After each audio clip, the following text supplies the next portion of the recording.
जय हिंद मित्रांनो, welcome back. मित्रांनो, आपला ग्रुप बी 2025 चा पेपर झालेला आहे. आता आपलं पूर्ण फोकस ग्रुप सी 2025 म्हणजे 11 जानेवारीला होणाऱ्या या पेपरवरती आहे.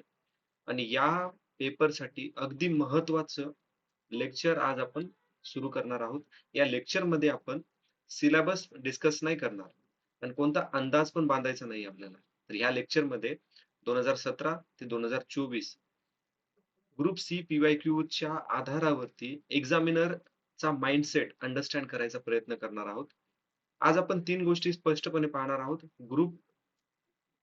ग्रुप सी मध्ये एक्झामिनरला नेमकं पाहिजे काय? त्याचबरोबर ग्रुप बी आणि ग्रुप सी ह्या दोन पेपर मधला नेमका डिफरन्स काय? कारण की विषय तर सारखेच आहेत. ठीक आहे. दोन्ही याला विषय सारखेच आहेत. पण प्रश्न थोडेसे बदलून येतात. तर ते कसे प्रश्न बदलून येतात यावरती थोडं डिस्कस करणार आहोत आज. त्याचबरोबर पीवायक्यू मधून एक्झामिनरला नेमकं पाहिजे काय? आणि आपल्या लास्ट मिनिट रिव्हिजन सिरीज मध्ये आपण काय कव्हर करणार आहोत? कोणते महत्त्वाचे टॉपिक्स ग्रुप सी च्या पीवायक्यू अनालिसिस मधनं आपण घेणार आहोत याची मी तुम्हाला थोडी आयडिया देणार आहे.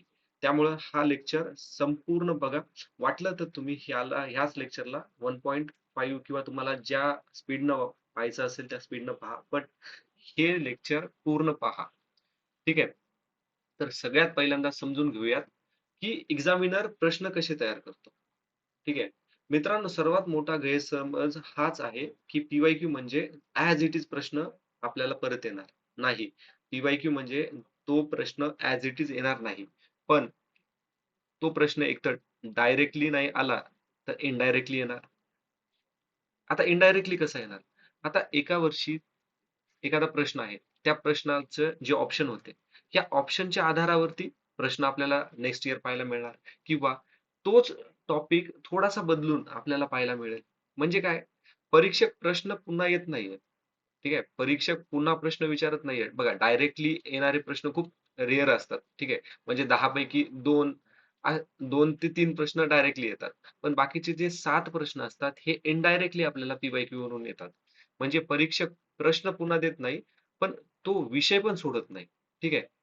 तर तोच विषय वेगळ्या कोनातून, वेगळ्या शब्दाद्वारे किंवा वेगवेगळ्या ट्रॅप ऑप्शनसह आपल्याला विचारतो. तुम्ही पाहाल की ट्रॅप ऑप्शन पुन्हा पुन्हा रिसायकल होते. स्टेटमेंट स्टेटमेंट बेस प्रश्नाचं वर्चस्व जास्त असतं आणि जवळ-जवळ प्रत्येक प्रश्नामध्ये आपल्याला कसा पॅटर्न दिसतो? तर एक बरोबर असतं उत्तर. ठीक आहे. पण आपल्याला बरोबर उत्तर कधीच बघायचं नाहीये. तर आपल्याला सापडायचं असतं एक अर्धवट बरोबर, एक प्रसिद्ध नाव आणि एक पूर्ण चूक. ठीक आहे. म्हणजे आजचा उद्देश आहे काय विचारलं जाईल याचा अंदाज लावणं नाही, तर परीक्षक कसा विचार करतो, एक्झामिनर कसा विचार करतो, कसा थिंक करतो हे समजून घ्यायचं आहे. कारण की ग्रुप सी मध्ये योग्य पर्याय निवडणारा नाही, तर चुकीचे पर्याय काढून टाकणारा विद्यार्थी यशस्वी होतो. ठीक आहे. आता सर्वप्रथम आपण पाहूयात ग्रुप बी आणि group C subject wise difference कसा आहे यामध्ये. ही स्लाइड फार महत्वाची आहे, लक्षात घ्या. बघा, विद्यार्थ्यांचा गोंधळ हाच होतो. ते काय करतात, ग्रुप बी चा अभ्यास आहे ना, ग्रुप सी ला लावून टाकतात आणि इथंच तो फसणार. ग्रुप बी मध्ये एक्झामिनरची अपेक्षा काय असते? हा विद्यार्थी समजून वाचत आहे का? तो लॉजिक लावत आहे का? म्हणजे ग्रुप बी हा पेपर अनालिसिस, त्याचबरोबर रिझनिंग, इंटरप्रिटेशन या आधारावरती असतो. पण ग्रुप सी परीक्षकाचा प्रश्न वेगळाच असतो. हा विद्यार्थी वाचून आलेला आहे का नाही? त्याला पीवायक्यू पॅटर्न समजलेला आहे का नाही? म्हणजे ग्रुप बी मध्ये आपल्याला प्रश्न कसे येतात? Direct fact based, liner based, statement based. ठीक आहे. ते आपल्याला डायरेक्ट आर्टिकल विचारणार. ते आर्टिकल काय आहेत? एक वन लाइनर मध्ये विचारणार. इयर विचारल्या जातात. एखाद्या समाज सुधारकाचं नाव, त्याची इन्स्टिट्यूट काय आहे? सर्व आपल्याला वन लाइनर मध्ये पाहायला मिळतं. खूप कमी प्रश्न मल्टी लाइनर आपल्याला पाहायला मिळतात ग्रुप सी मध्ये. ठीक आहे. तर आजच्या ह्या लेक्चरमध्ये आपण प्रत्येक विषयासह काय करणार आहोत? स्पष्टपणे ग्रुप बी आणि ग्रुप सी चा डिफरन्स पाहणार आहोत आणि ग्रुप सी साठी आवश्यक असणारे जे पण महत्त्वाचे रिपीटेड टॉपिक्स आहेत, ते टॉपिक्स विथ प्रूफ आपण पाहणार आहोत. तर चला सुरुवात करूयात. आपण आता पहिले डिफरन्स पाहूयात हिस्ट्रीचा. तर ग्रुप बी मध्ये हिस्ट्री कसा विचारला जातो? तो विश्लेषणात्मक त्याचा झुकाव असतो. कारण परिणाम, भूमिका, परिणाम यावरती प्रश्न विचारले जातात. का, कसे, परिणाम काय असा प्रकार असतो. चळवळीचा कंटेक्स्ट विचारला जातो आपल्याला. ठीक आहे. पण हिस्ट्रीमध्ये ग्रुप सी मध्ये काय विचारतात? थेट तथ्यात्मक. व्यक्ती, त्याची संस्था काय, वर्ष काय, जोड्या जुळवा विचारल्या जातात वन लाईनर मध्ये. कंटेक्स्ट नाही, फक्त फॅक्ट रिकॉल करायचा असतो आपल्याला ग्रुप सी मध्ये. ठीक आहे. आता राज्यशास्त्रामध्ये पॉलिटीमध्ये प्रश्न कसे विचारले जातात ग्रुप बी मध्ये पाहूयात. कलम आणि कलमचं स्पष्टीकरण. इथे काय विचारणार ग्रुप सी मध्ये? कलमचा नंबर आणि त्याचं प्रोव्हिजन काय आहे. नंतर विधानावर आधारित अवघड प्रश्न विचारले जातात. संविधानात्मक तत्वज्ञान विचारलं जातं किंवा न्यायिक निर्णयासोबत संबंध. कधी कधी काय करतात अशा प्रकारचे पण प्रश्न आपल्याला ग्रुप बी मध्ये अनालिटिक प्लस काय करतात लॉजिकल प्रश्न आपल्याला विचारतात. पण ग्रुप सी मध्ये कसं खालीलपैकी कोणते बरोबर का कोणतं चूक आहे.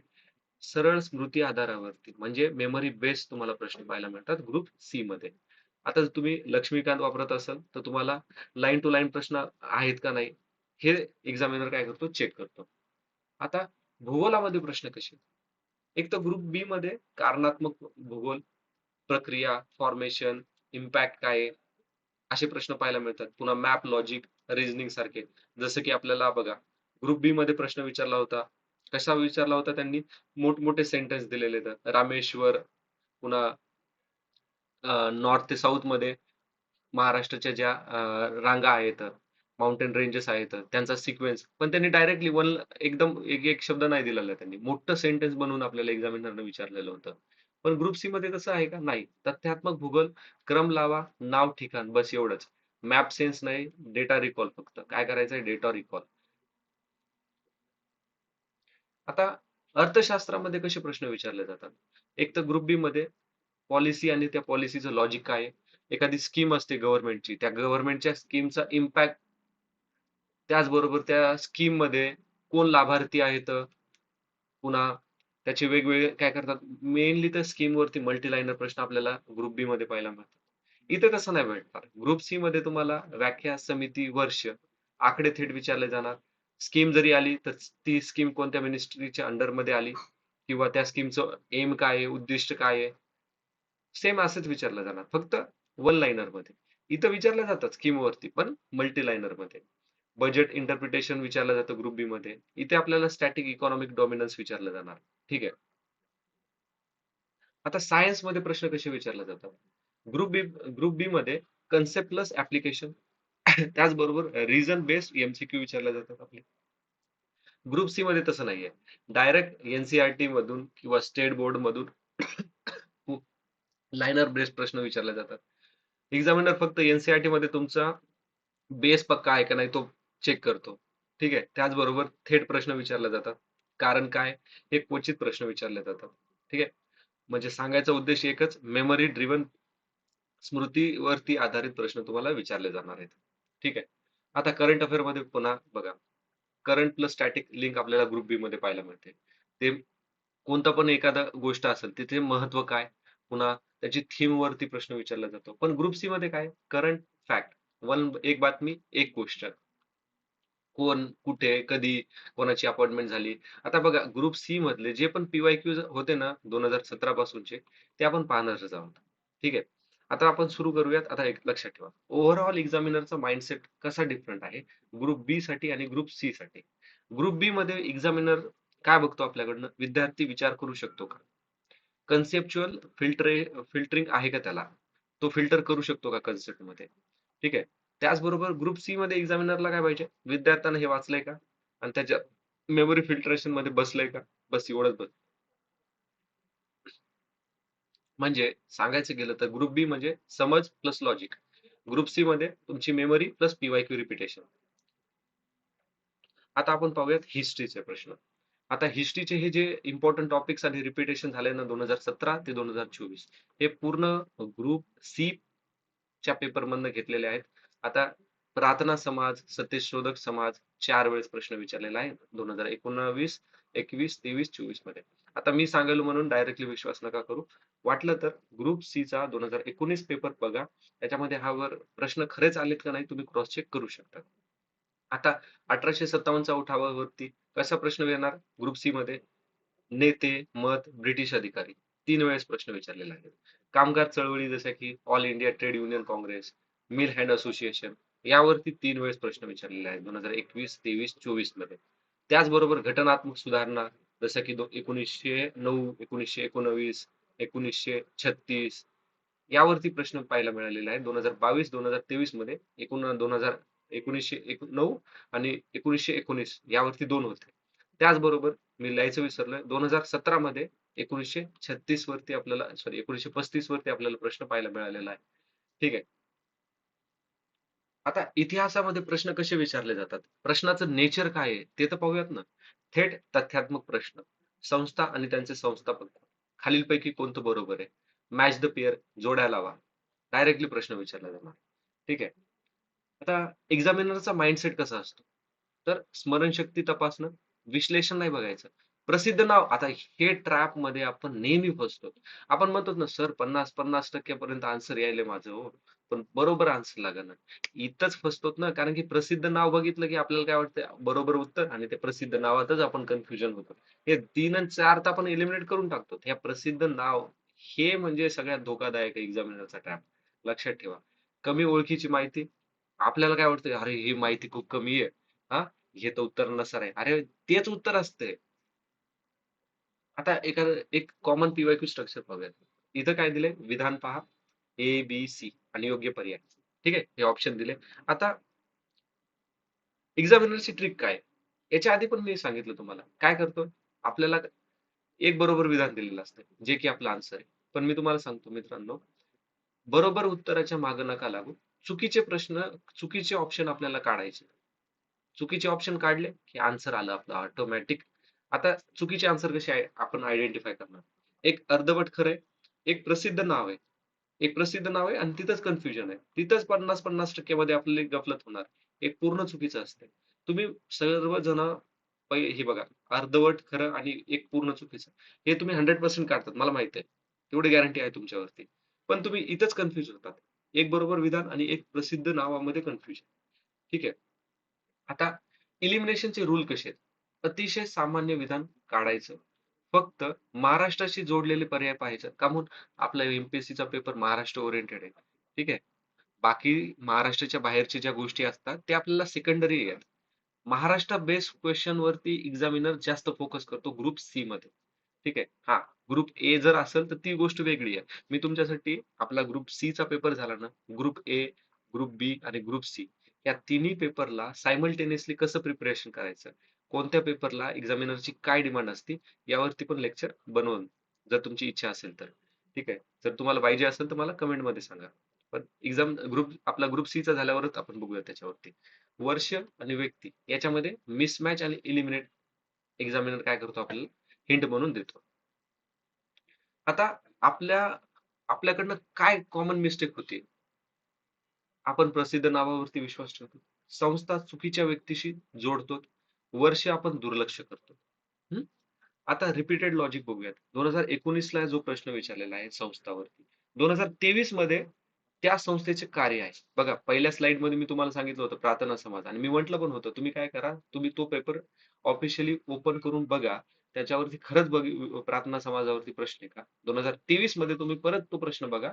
त्यावरती प्रश्न आहे का नाही. ठीक आहे. तुम्ही पण वाटलं तर क्रॉस चेक करू शकता. कसा प्रश्न चेंज झालाय? पहिल्यांदा संस्था विचारली 2019 मध्ये. 2023 मध्ये वन लाइनर मध्ये संस्थेचं कार्य विचारलं.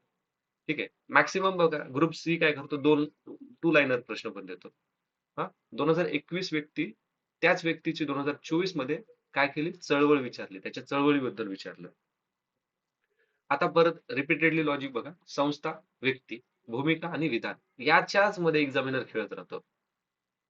आता सेफ वर्सेस ट्रॅप एरिया बघूयात आपण. सेफ कोणकोणते आहेत? सामाजिक चळवळी, त्याच्यात बरोबर महाराष्ट्र केंद्रीय इतिहास हे सेफ आहेत, आपल्याला डायरेक्टली विचारले येतात. पण ट्रॅप एक्झामिनर कुठं सेट करतो? अखिल भारतीय जनरिक स्टेटमेंट मध्ये आपल्याला काय करतो एक्झामिनर? ट्रॅप देतो. ठीक आहे.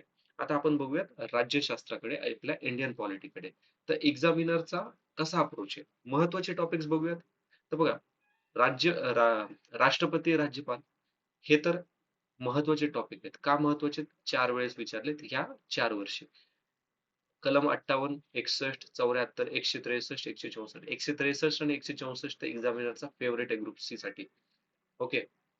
न्यायपालिकावरती उच्च न्यायालय, सर्वोच्च न्यायालय आणि मित्रांनो यावेळेस लक्षात ठेवा डिस्ट्रिक्ट कोर्ट्स पण वरती आपल्याला यावर्षी प्रश्न पाहायला मिळू शकतो. ठीक आहे.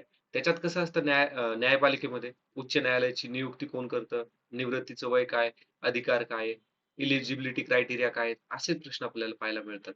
आणि तुम्ही क्रॉस पण चेक करू शकता 2021, 2023, 2024 मध्ये 3 वेळेस आलेले आहेत. पंचायत राज तर फेवरेट आहे, सांगायची गरजच नाही. त्याचबरोबर म्युन्सिपाल्टी कलम नंबर 74वी घटना दुरुस्तीमध्ये मूलभूत अधिकार, मूलभूत अधिकार झालं, डीपीएसपी झालं, फंडामेंटल ड्युटीज हे तर इम्पॉर्टंटच आहेत बघा. मूलभूत हक्कावरती आपल्याला 3 वेळेस प्रश्न पाहायला मिळाले. घटना दुरुस्ती ॲज युजुअल महत्वाचा टॉपिक आहे. 7वी, 42वी, 43वी आणि 74वी घटना दुरुस्ती यावरती 3 वेळेस प्रश्न पाहायला मिळालेले आपल्याला 2022 ते 24 पर्यंत. आता क्वालिटी मधल्या प्रश्नांचं नेचर कसं आहे? तर एक तर थेट आपल्याला कलम विचारले जाते. अयोग्य विधान ओळखा म्हणून येतात. विधान व योग्य संयोजन आणि मॅच द पेअर, आर्टिकल आणि प्रोव्हिजन अशा प्रकारचं नेचर आपल्याला पॉलिटीमध्ये पाहायला मिळतं. एक्झामिनरचा माइंडसेट काय की विद्यार्थी कलम पाठ करतो का ते तपासायचंय. खोल विश्लेषण नाही पाहिजे त्याला. नेहमी ऐकलेलं पण गोंधळात टाकणार पर्याय तो टाकणार तिथे. एक पीवायक्यू स्ट्रक्चर पाहूयात. खालील विधानांचा विचार करा. 4 विधान दिले, 4 ऑप्शन दिले. आता एक्झामिनरचा माइंडसेट पाहूयात. तो आता काय करणार या प्रश्नामध्ये सेम एक आन्सर असणार, एक अर्धवट असणार, एक पूर्ण खोटा असणार आणि एक काय असणार, एक फेमस ॲज इट इज तोच पॅटर्न एक्झामिनर फॉलो करतो. ठीक आहे. आणि आपल्याला काय करायचंय? आपल्याला हे 3 चुकीचे फाइंड आउट करायचे म्हणजे आपण ऑटोमॅटिक आन्सर पर्यंत पोहोचणार. आता सब्जेक्ट स्पेसिफिक क्वेश्चन्स बघूयात याचे. राष्ट्रपती आणि राज्यपाल यांच्यावरती प्रश्न कसे विचारणार? अनुच्छेद आणि त्यांचं कार्य. पंचायत राज कोणता भाग आहे? जसं की पंचायत म्हणलं की 9वा पार्ट, आणि म्युन्सिपाल्टी म्हणलं की कोणता पार्ट आहे मित्रांनो? आता मला कमेंट मध्ये सांगा. खूप वेळेस आपण बघितलंय. त्यांचा अनुच्छेद क्रमांक विचारणार 243 मध्ये. ठीक आहे. त्याच्यामध्ये 200 इलेक्शन केव्हा होतात? रिझर्वेशनचा कोणता कलम आहे? या गोष्टी आपल्याला विचारल्या जाणार. मूलभूत हक्क, चुकीची जोडी विचारा. अशा प्रकारचे प्रश्न आपल्याला पाहायला मिळाले पीवायक्यू मध्ये. आता एक्झामिनरची ट्रिक कशी असते? आपण आत्ताच बघितलं. एक विधान बरोबर, एक अर्धविधान, एक प्रसिद्ध नाव किंवा एक प्रसिद्ध अनुच्छेद, प्रसिद्ध कलम आणि एक पूर्ण विधान चुकीचं. आणि विद्यार्थी काय करतो? ओळखीचं बघितलं की मी फसतो. आता बघा मित्रांनो, मी हे तुम्हाला परत परत का सांगतो, की परत परत त्याच सब्जेक्ट मध्ये आपल्याला असे ट्रॅप पाहायला मिळतात. ट्रॅप मध्ये पण सब्जेक्ट वाईज तो थोडासा चेंज करतो. ठीक आहे. आता इलिमिनेशन रूल बघूयात आपण पॉलिटीसाठी. ही लाईन तुम्ही लक्षात ठेवा. नेहमी, पूर्णपणे, कधीही असे शब्द आले की बहुतांश ते चूक असणार आहे. बघा, ऑलवेज नाही म्हणायलो मी, पण 99% हे स्टेटमेंट चूक असणार आहे. राष्ट्रपती, राज्यपाल अशी भाषा चूक करणं काय करतात? राष्ट्रपतीचं जे अपॉइंटमेंट करत असेल एखाद्याची, तर ते काय म्हणणार? राज्यपाल करतात. राज्यपाल करत असेल तर राष्ट्रपती करतात. याच्यात मध्ये आपल्याला काय करणार ते स्विच करत राहणार एक्झाम. चुकीचा अनुच्छेद क्रमांक लगेच एलिमिनेट करायचा आपल्याला. ठीक आहे. एक्झामिनरचं इंटेन्शन काय आहे? तो बघतो बघा. आता तुम्ही पॉलिटीसाठी जे आपण तुम्ही नोट्स वाचत असाल, मी जर लक्ष्मीकांत वाचतो, तर तुम्ही जर वाचत असाल, ते त्याला चेक करायचं की हा कसा वाचतो ते. एनसीईआरटी मध्ये फक्त बेसिक क्लिअर पाहिजे त्याला. काहीच पाहिजे नाही, फक्त बेसिक पाहिजे त्याला. आता सायन्स तुम्ही खूप म्हणतात ना, हे टफ आहे. बघा, सायन्स सोपं आहे, पण सायन्स डेंजर आहे. सायन्स सोपं आहे. ठीक आहे. सोपं आहे. मी म्हणतो ना, सायन्स सोपं आहे, पण सायन्स डेंजर आहे. का डेंजर आहे? आणि ते डेंजर पासून आपल्याला कसं ओव्हरटेक करायचं यावरती आपण पुढे डिस्कस करूया. गेसवर्क पकडतो का नाही? एलिमिनेशन वापरतो का नाही? चुकीचे ऑप्शन सापडले का नाही? एक्झामिनरचं इंटेन्शन ते असतं. त्याची मेमरी कशी आहे? ते तर महत्वाचं बघतो एक्झामिनर. कलम लक्षात न ठेवणे ही आपली कॉमन मिस्टेक आहे. प्रसिद्ध नावावरती काय करणार? ऑप्शन निवडायचं की यार हे तर प्रसिद्ध नाव आहे, हेच असू शकते. जवळ-जवळ बरोबरला काय करणार? बरोबर मानणार आपण. ह्या आपल्या मिस्टेक आहेत आपल्या. आता लॉजिक पाहूयात. जसं 2021 मध्ये अनुच्छेद 32 वरती थेट प्रश्न आलेला आहे. 2023 मध्ये अनुच्छेद 32 वरती मॅच द पेअर मध्ये प्रश्न आला. 2024 मध्ये अनुच्छेद 32 वरती विधान चूक का बरोबर असा प्रश्न आलेला आहे बघा. कसा प्रश्न फिरून विचारलेला आहे. तर सेफ झोन बघूयात, अनुच्छेद आणि विषय कोर कोणते ते. आणि 73 74 पंचायत आणि पंचायत आणि म्युन्सिपाल्टी, तर हे एक्झामिनर फेवरेट आहे.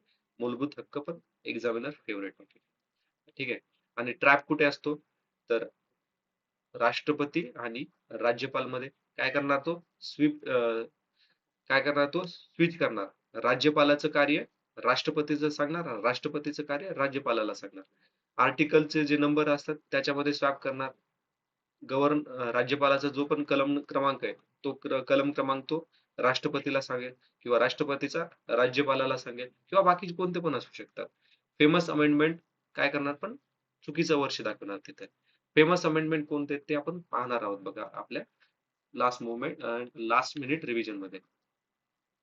आता अंतिम निकाल बघूयात आपण राज्यशास्त्राचा. प्रश्न पुन्हा वापस तशाला तसा येत नाही. टॉपिक परत परत तपासला जातो. ट्रॅप पर्याय पुन्हा पुन्हा वापरले जातात. विधानावर आधारित प्रश्नाचे वर्चस्व कायम आहे. स्टॅटिक पॉलिसी, आता एक लक्षात ठेवा, मी एक सांगतो ना, पॉलिसी जर योग्य पद्धतीने तुम्ही केलं ना, तर मी सांगतो तुम्हाला सर्वात जास्त गुण तुम्हाला पॉलिटित देणार आहे, राज्यशास्त्रात देणार आहे. ठीक आहे. आता भूगोलाचं बघूयात आपण थोडस डीप अनालिसिस. आता भूगोलामध्ये 2019-2024 मध्ये किती प्रश्न आलेले आहेत कोणकोणत्या टॉपिक्सवर. महाराष्ट्र भौगोलिक क्षेत्रफळ, सीमा, 4 वेळेस महाराष्ट्र भौगोलिक क्षेत्रफळ आणि महाराष्ट्राच्या सीमा यावरती 4 वेळेस प्रश्न आहेत. पर्वत शिखर उंची आणि त्यांचा क्रम 3 वेळेस प्रश्न. पठारे जसे की दख्खन, रायलसीमा 3 वेळेस. खडक प्रकार, बेसॉल्ट, जांबा 2 वेळा. भारत सीमा किंवा भारत देश याच्या आधारावरती 4 वेळा प्रश्न. जंगलाचे वर्गीकरण 2 वेळेस आलेलं आहे. मान्सून आणि जेट प्रवाह 2 वेळेस आलेला आहे. कोणकोणत्या वर्षी आलेले आहेत ते बघा. ठीक आहे. Nature of geography question. तर भूगोलाच्या प्रश्नाचं नेचर कसं, थेट आपल्याला तथ्यात्मक विचारलंय. ऑर्डर आणि सिक्वेन्स विचारलाय त्यांनी. नॉर्थ टू साऊथ, इथं west to east, pair matching, map logic without map आपल्याला पाहायला मिळतात. एक्झामिनरचा माइंडसेट कसा आहे भूगोलासाठी, एनसीआरटी किंवा स्टेट बोर्डच्या आधारावरती याची स्टुडंटची किती होल्ड आहे. फक्त बेसिक पार्ट वरतीच होल्ड पाहिजे त्याला. तुलना करून गोंधळ निर्माण करणार. जवळचे आकडे देणार, जवळचं शिखर देणार. पीवायक्यूचे स्ट्रक्चर कसं असतं, काय करा, नॉर्थ ते साऊथ मध्ये क्रम लावा, किंवा कोणाची हाईट किती आहे, हाईट नुसार आपल्याला क्रम लावायला सांगणार. अयोग्य जोडी ओळखा म्हणून सांगणार. खालीलपैकी कोणतं बरोबर नाही असं विचारणार. बघा, एक्झामिनरचा ना एक फेवरेट टॉपिक असतो. तो काय करणार, खालीलपैकी कोणतं बरोबर आहे असं कधीच नाही म्हणणार. ठीक आहे. किंवा तो असं नाही म्हणणार की खालीलपैकी कोणतं चूक आहे. तो काय म्हणणार, खालीलपैकी कोणतं बरोबर नाही. आपण काय करणार, अरे बरोबर विचारलंय. तिथंच एक्झामिनर काय करतो, आपल्याला फसवतो. ट्रिक काय आहे बघा, तीच ट्रिक आहे. एक पूर्ण बरोबर असतं, एक अर्ध सत्य, एक प्रसिद्ध नाव किंवा एक प्रसिद्ध ठिकाण, आणि एक पूर्ण चुकीचं. आपल्याला काय करायचे, हे 3 इलिमिनेट करायचे. आपण डायरेक्ट आन्सर पर्यंत पोहोचणार. इलिमिनेशन रूल कसा, अचूक आकड्यावरती विश्वास ठेवा स्वतःच्या. सुमारे, अंदाजे शब्द असलेले विधान सुरक्षित आहेत, हे तर लक्षात ठेवा. हे सर्वात सेफेस्ट एक्झामिनरना दिलेली हिंट आहे बघा. महाराष्ट्र महाराष्ट्र प्रश्नात बाहेरची उदाहरणे टाकून काय करणार, आपल्याला कन्फ्युज करणार. आपल्याला वाटणार यार नाही, हे पण हे बाकी दुसऱ्या राज्याचं असू शकतंय. नाही नाही, लक्षात ठेवा, पेपर एमपीएससीचा आहे आणि महाराष्ट्र ओरिएंटेड जास्त येणार आहे. स्मरणशक्ती तपासणं, कन्सेप्ट डेप्थ मध्ये जायचं नाही, स्पीड आणि अॅक्युरेसी करायला पाहिजे, कारण की आपल्याला 100 प्रश्न 1 घंट्यामध्ये सॉल्व्ह करायचे. ठीक आहे. 60 मिनिट 100 प्रश्न येतात. आपली कॉमन मिस्टेक काय आहे, आपण काय करणार, शिखरची उंची उलटी लक्षात ठेवणार. बेसॉल्ट वर्सेस जांबा, खडक याच्यामध्ये गोंधळ करणार. भारताची सीमा, देश चुकवणार. कोणत्या सीमा भारताच्या कोणत्या साईडला कोणता देश आहे, किती सीमा त्याची शेअर करतो, क्रम कोणता. जसं की बांगलादेश जास्त शेअर करतो, तर आपल्याला काय वाटणार, नाही चायना, चायना मोठा आहे, चायना शेअर करत असत. हा, अशा प्रकारचे ट्रॅप आपल्याला काय करतो एक्झामिनर, फसवतो. रिपीटेडली लॉजिक बघा, एकदा उंची विचारलं तर पुढच्या वर्षी काय करणार, पुढच्या वर्षी आपल्याला क्रम विचारणार, जसं की कळसुबाईची आपल्याला हाईट विचारली, नंतर म्हणणार की असे चार पर्वत देणार आपल्याला आणि काय म्हणणार यांचा हाईट नुसार क्रम लावा, किंवा नॉर्थ ते साऊथ मध्ये क्रम लावा, किंवा वेस्ट पूर्व पश्चिम मध्ये क्रम लावा, किंवा पश्चिम पूर्व क्रम लावा. एखादं राज्य पुढच्या वर्षी प्रदेशमध्ये विचारणार. ठीक आहे. सेफ काय आहे आपल्याला, कोणता एरिया सेफ आहे? महाराष्ट्र भौगोलिक तथ्य आणि एनसीआरटी. एनसीआरटी वरचे जे पठार आहेत ना, पठार, यावरती आपल्याला सेफ प्रश्न येतो. पण ट्रॅप कुठे सेट करणार? रिअर पीक मध्ये. ठीक आहे. रिअर पीक मध्ये, किंवा एक्झॅक्ट फॉरेन एक्झाम्पल देऊन आपल्याला काय करणार, एक्झामिनर ट्रॅप मध्ये पाडणार. ठीक आहे.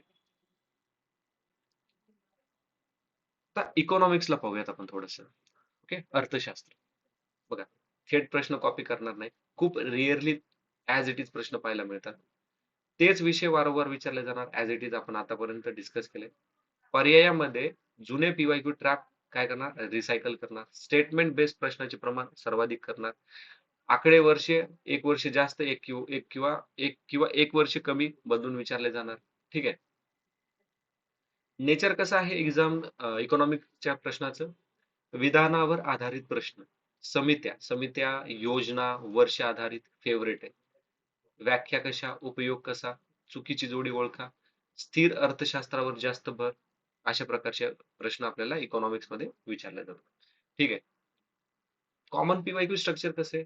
खालीलपैकी विधाने विचारात घ्या, चार विधान दिले आणि योग्य पर्याय लावा.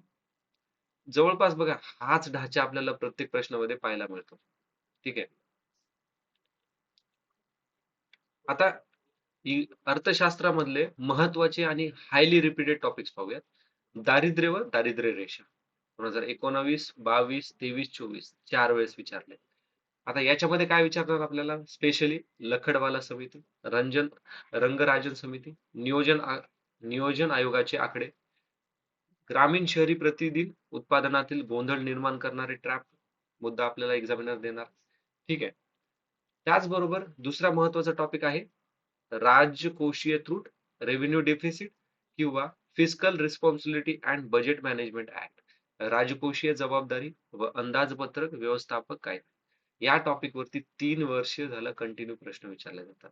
ठीक आहे. त्याचबरोबर महसूल त्रुट दूर करण्याचे वर्ष काय, कायद्याचे उद्दिष्ट काय, डेफिनेशन काय आहे, टाइमलाईन ट्रॅप, अशा प्रकारचे या टॉपिक मध्ये एक्झामिनर प्रश्नाचं नेचर डिसाइड करतो. आता राजकोषीय धोरण पाहूयात, फिस्कल पॉलिसी, सार्वजनिक वित्त, पब्लिक फायनान्स, या टॉपिक वरती प्रश्न आलेले आहेत 2019, 22, 24 मध्ये. कसा प्रश्न विचारलेला आहे? सार्वजनिक खर्च, उत्पन्न, कर्ज, खालीलपैकी कोणते घटक नाही, या प्रकारे ट्रॅप सेट करताय. घटक नाही विचारले, आपण काय करणार, एवढं नाही वाचणारच नाहीत आपण, खालीलपैकी कोणता घटक, बस डायरेक्ट आपण चुकीच्या ऑप्शनला काय करणार, टिक करणार. पण आपल्याला तसं करायचं नाहीये. कमिटी कोणकोणत्या आहेत महत्वाच्या इकॉनॉमिक्स मध्ये? रंगराजन, चक्रवर्ती, चेलैया, नरसिंहम. सर्व प्रश्नावरती, सर्व वर्षात एक तरी प्रश्न आपल्याला ह्या कमिटीवरती असतो. आणि याच्यात काय करतात, याच्यामध्ये ट्रॅप कसा सेट करतो, अध्यक्ष आणि उद्देश याच्यामध्ये काय करतो, गोंधळ करतो. म्हणजे मेंबरला काय करणार, तो अध्यक्ष म्हणून सांगणार, आणि तो मेंबरचं जे नाव असतं ना, ते मेंबरचं नाव फेमस व्यक्ती असतो. पण आपल्याला काय वाटणार आहे, यार हेच अध्यक्ष असणार, एवढा फेमस आहे. नाही बाबा, तो मेंबर असतो, तो दुसऱ्या कोणत्या कमिटीचा अध्यक्ष असेल, पण त्या कमिटीचा तो मेंबर असणार आहे. आठवा 1948चा एक प्रश्न आहे कमिटीवरती. ठीक आहे. आता आपण कृषी रिलेटेड स्कीम पाहूयात. 2022, 23, 24 मध्ये प्रश्न पाहायला मिळालेला होता ऍग्रिकल्चर स्कीम वरती. तेलबिया, कडधान्य, पीक विविधीकरण, यावरती प्रश्न बघितला. त्याचबरोबर उपयोजना कोणत्या योजनेखाली हे विचारलेलं आहे, अशा प्रकारचे प्रश्न विचारले जातात. ठीक आहे. मौद्रिक धोरण आणि आरबीआय म्हणतो इम्पॉर्टंट टॉपिक आहे. 90 वर्ष पूर्ण झालेलं आहे. एसबीआय पण ह्या वर्षी इम्पॉर्टंट टॉपिक आहे. 70 वर्ष झालेले आहेत. रेपो रेट काय आहे, स्वस्त महाग चलन नीती विचारल्या जाते, रिझर्व्ह बँकची भूमिका काय आहे, हे तर फेवरेट आहे. ओके. एक्झामिनर ट्रॅप कसा सेट करतो? एक बरोबर असणार, एक अर्धवट, एक विधान, प्रसिद्ध योजना, समितीचे नाव. ही ही ट्रॅप लक्षात ठेवा. योजना प्रसिद्ध किंवा समितीचे नाव. एक विधान पूर्ण चूक असतो आणि विद्यार्थी ओळख ओळखीच्याच नावाला काय करतो, बळी पडतो. मित्रांनो लक्षात ठेवा, ओळखीच्या नावावरती आपण बळी पडायचं नाहीये. इलिमिनेशनचे रूल कसे वापरायचे? सर्वात महत्वाचा रूल आहे हा. नेहमी, कधीच नाही असे शब्द शब्द असलेले विधान काढून टाकायचे. सगळ्यात सेफ लॉजिक आहे बघा हे. नेहमी, कधीच नाही हे चुकीचंच आहे. चुकीचं वर्ष, बरोबर योजना देणार, इथे एलिमिनेट करायचं. नाही तर समिती, चुकीचा उद्देश देणार, इथे एलिमिनेट पद्धत वापरायची. व्याख्येत बदल करायचे, सुरक्षित क्लू आहे बघा. व्याख्येत बदल सर्वात महत्वाचा आहे. आता एक्झामिनरचं इंटेन्शन काय आहे? तो विश्लेषण तपासत नाही, स्मरणशक्ती तपासतो. पीवायक्यू लक्षात ठेवण्याचा फायदा तोच आहे, कारण की आपल्याला टॉपिक्स ऍज इट इज लक्षात येऊन जातात. आता आपण चुका कुठे करतो? ठीक आहे, ऍज अ स्टुडंट आपण चुका कुठे करतो? आपण चालू घडामोडीवरती खूप जास्त भर देतो. समिती आणि वर्ष याच्यामध्ये गोंधळ होणार आपला. अर्धवट विधानावरती आपण काय म्हणणार, हेच बरोबर आहे. फेमस नाव, फेमस कमिटी दिसली की अरे ह्यातच हेच बरोबर आहे. इलिमिनेशन न वापरणं ही सगळ्यात मोठी चूक आहे आपली. ठीक आहे. आता रिपीटेड लॉजिक बघा. एक्झामिनर कोणकोणत्या अँगल मध्ये प्रश्न विचारतो? कधी तो आपल्याला व्याख्या विचारतो, कधी समिती, कधी त्याच समितीचं विधान, तर कधी चुकीचे विधान ओळखा, अशा प्रश्नामध्ये तेच प्रश्न विचारले जातात. सेफ एरिया कोणते? दारिद्र्य, FRBM, समित्या, सार्वजनिक आणि ट्रॅप कोणकोणते असतात? अचूक आकडे, एक वर्ष, सपोज 1995 आहे तर काय करणार, 1994 देणार, 1996 देणार. सारख्या नावाच्या योजना, PM, प्रधानमंत्री ग्राम योजना, प्रधानमंत्री किसान योजना, अशा काहीतरी काय करणार, सिमिलर नावाचे ट्रॅप एक्झामिनर सेट करतो. आता बघूयात आपण बायोलॉजीचे महत्वाचे प्रश्न. बायोलॉजी मध्ये इम्पॉर्टंट टॉपिक्स कोणते? तर मानवी शरीर, रोग, याच्यावरती आपल्याला मलेरिया, पोलिओ, डांग्या, खोकला, गोइटर याच्यावरती 4 वेळेस प्रश्न पाहायला मिळाले. त्याच्याबरोबर जीवनसत्व आणि सप्रेरक, insulin, vitamin C, vitamin E deficiency diseases, 3 वेळेस प्रश्न आलेले. वनस्पती शास्त्रामध्ये बघा, हे बायोफ्रायटा तर एक्झामिनर फेवरेट आहे. हर वर्षी बायोफ्रायटा, शैवाळ गट, नायट्रोजन स्थितीकरण हर वर्षी येतात. हे फेवरेटच प्रश्न आहेत. याच्यावरती प्रश्न ह्या वर्षी पण पाहायला भेटू शकतोच आपल्याला. पर्यावरण आणि जैवसंबंधामध्ये कसं, कमेंट्स सह जित्व, पुन्हा परजीवित्व, जैविक खत, यावरती प्रश्न आपल्याला पाहायला मिळतात. Bio fertiliser, parasitism, commercialism. ठीक आहे. प्राणी वर्गीकरणावरती आपल्याला 3 प्रश्न पाहायला मिळालेले आहेत. आता बायोलॉजीच्या प्रश्नाचं नेचर काय? NCERT base, NCERT base direct तथ्य, डायरेक्ट लाईन टू लाईन आपल्याला पाहायला मिळतात. कारण काय? कमी प्रकारात विचारलं जातं, जोडी वर्गीकरण जास्त असतात त्याच्यात. एक्झामिनरचा माइंडसेट तोच आहे की विद्यार्थ्याची स्मरणशक्ती, विश्लेषण बघायचं नाही, ओळखीचा शब्द ट्रॅप म्हणून टाकायचा, एक बरोबर आणि बाकी अर्धवट सत्य, फेमस अशा प्रश्न लावायचे. कॉमन बायोलॉजीचं पीवायक्यू स्ट्रक्चर कसं? खालीलपैकी कोणते विधान चुकीचे आहे? जोड्या लावा, रिकाम जागा, रोग कोणामुळे होतो, या प्रकारचे पीवायक्यू स्ट्रक्चर आपल्याला पाहायला मिळतात. ठीक आहे.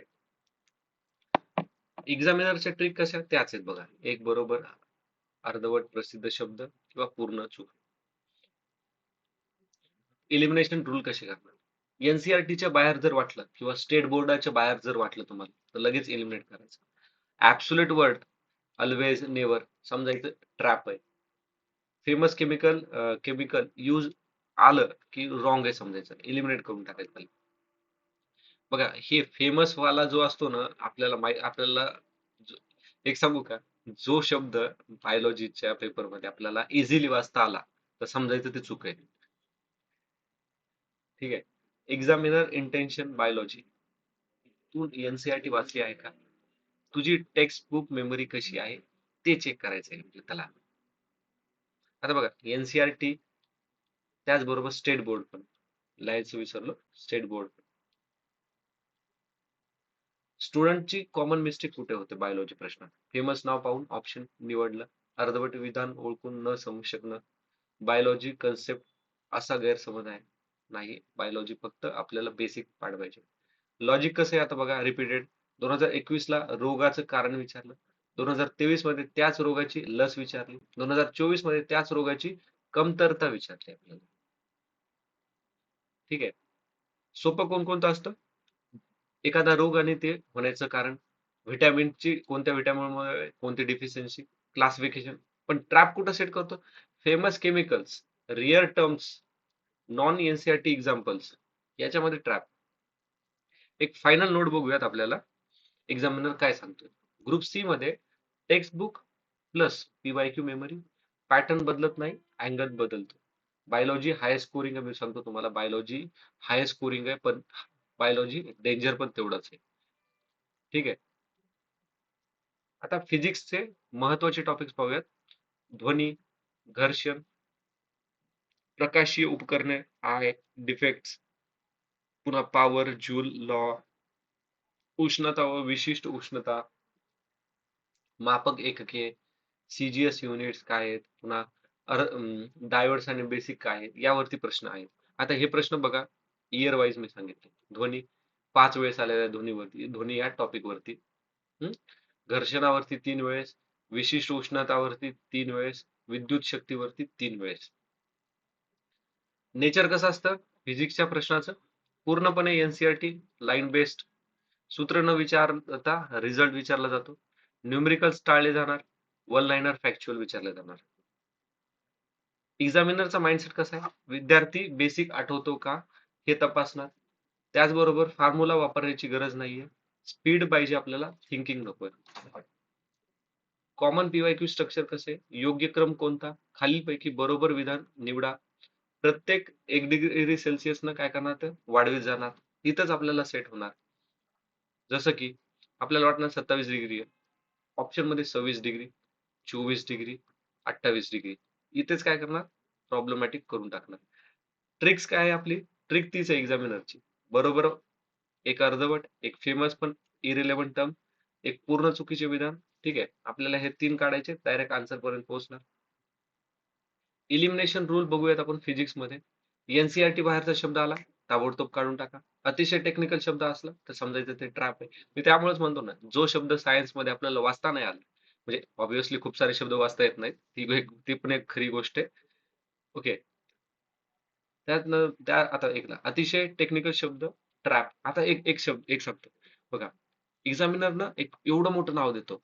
हा, त्या नावाच्या मध्ये विशेषतः बायोलॉजी मध्ये बघा, त्या नावाच्या ना एकदम असा मिडल साईडला ना जो प्रश्न आहे ना, त्या प्रश्नामध्ये जे सपोज पी पासन एखादा आहे, वीट वरती जो डिसीज होतो, ठीक आहे, मला प्रोनाऊन्स नाही करता यायला तो, पी पासन असतात, तर ते ऑप्शन मध्ये पण ना मिडल मध्ये, त्या शब्दाच्या मिडल मध्ये तुम्हाला पी असा दिसला, समजायचं तेच उत्तर आहे. आता मी ना ते तुम्हाला आपले जसे लास्ट मिनिट रिव्हिजन सिरीज आहे ना, त्याच्यामध्ये तुम्हाला मी सांगतो बघा. ठीक आहे. युनिट मिसमॅच चुकीचा पर्याय आहे. ठीक आहे. हे कशाचं झालं? फिजिक्सचं झालं. एक्झामिनरचा इंटेंट काय आहे? फक्त मेमरी बेस पाहिजे, प्रेझेन्स ऑफ माइंड पाहिजे त्याला. ओके. कन्सेप्टचं डेप्थ नकोय. स्टुडंटची कॉमन मिस्टेक कशी आहे? एक तर तो जास्त थिंक करायला लागतो, फॉर्म्युला बेस्ड अप्लाय करतो, फेमस वर्ड वापरून ट्रिक करतो. काय करणार आपण? फेमस वर्ड बघितला की टिक मारणार, फॉर्म्युला अप्लाय करणार, ओव्हर थिंकिंग करतो आपण. कसे हे आपल्या मिस्टेक झाल्या. ठीक आहे. आता रिपीटेड लॉजिक बघू. 2019 मध्ये एखाद्या जो अँगल कसा चेंज होतो, एखाद्याची आपल्याला डेफिनेशन विचारली, त्याच स्टेटमेंट मध्ये आलं. त्याचबरोबर 2023 मध्ये युनिट आणि 2024 मध्ये ऍप्लिकेशन टाईप आपल्याला प्रश्न पाहायला मिळतो. ओके. आता सेफ वर्सेस ट्रॅप एरिया कसा आहे? Sound friction unit. ट्रॅप कुठे सेट करणार? Semiconductor depth. न्यूमेरिकल फिजिक्स मध्ये ट्रॅप सेट केला जातो. केमिस्ट्री मध्ये कशा प्रकारचे पीवायक्यू आपल्याला पाहायला मिळतात? कोणकोणते महत्वाचे आणि रिपीटेड टॉपिक्स आहेत? तर मिश्र धातू, जर्मन सिल्वर, ब्रॉन्झ यावरती प्रश्न येतात. ब्रॉन्झ वरती फेवरेट आहे बघा. 3 वेळेस प्रश्न आलेले आहेत मिश्र धातूवरती. त्याचबरोबर औषधाची रासायनिक नावे, ऍस्पिरिन वरती प्रश्न आपण पाहिला 2023 मध्ये. 2 वेळा प्रश्न ऍस्पिरिन वरती आले. आणि तुम्हाला मी जो मगाश सांगितलं ना, की नावामध्ये आता सपोज ऍस्पिरिन आलेला आहे हा. ठीक आहे. 2023चा प्रश्न आठवा तुम्ही. आपण डिस्कस पण केलेला आहे. ॲस्पिरिन ऑप्शन मध्ये 4 ऑप्शन दिलेले होते आणि एकाच ऑप्शन मध्ये ए पासनं आन्सर चालू होतं. आणि मी तुम्हाला म्हटलं बघा ॲस्पिरिन आणि ए. बघा सायन्सचे अशा ट्रॅप सेटनं आपल्याला काय करायचे आन्सर फाइंड आउट करायचे. ओके. त्याच्यानंतर ऍसिड अँड बेस हे तर फेवरेट आहे. ठीक आहे. कीटकनाशके, जैविक संयुगे 3 वेळेस विचारलंय. मूलद्रव्ये, जन्य आजार 2 वेळेस आलेले. आता केमिस्ट्रीचं नेचर कसं आहे?